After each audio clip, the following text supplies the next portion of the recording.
l'unica cosa ordinata di tutta la casa è il divano. Sì. Tutto il resto è in disordine. Ma loro non lo sanno. Lio cuore, mangiar bene per sentirsi in forma.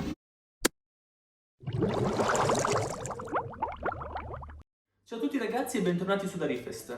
Nuova settimana, nuovo episodio di Da Podcast. Dopo aver trovato il corretto posizionamento dell'acquario, passiamo all'allestimento vero e proprio.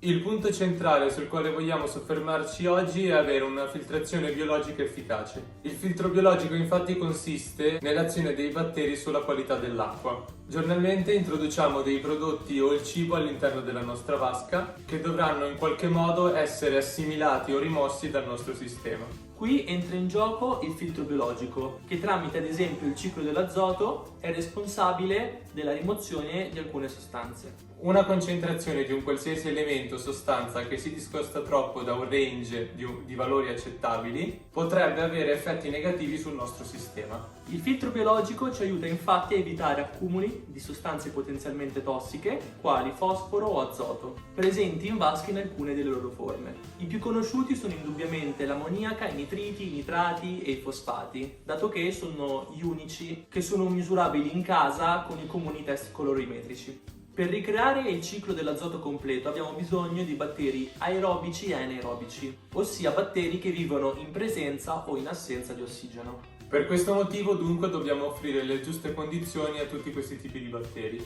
Le zone anaerobiche, che sono le più difficili da ricreare, le troviamo nelle porosità delle rocce o negli strati più profondi della sabbia, mentre le zone dove è presente l'ossigeno sono più facili da trovare in quanto le troveremo sia sulle superfici di rocce e sabbia o se no anche in colonna nell'acqua. Per ricreare questi tipi di ambiente, i metodi più utilizzati sono gli allestimenti berlinese e il DSB. Dato che ci sono molte sfumature applicabili a questi due metodi, faremo dei video dedicati, comunque fateci sapere nei commenti se vorreste vederli. Ovviamente noi di Darifest vorremmo ringraziarvi per tutto l'appoggio che avete dato al primo video e ci viene dal cuore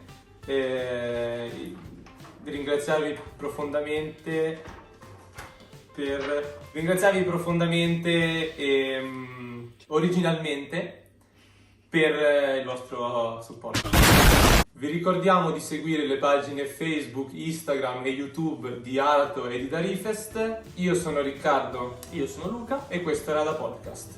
A venerdì prossimo.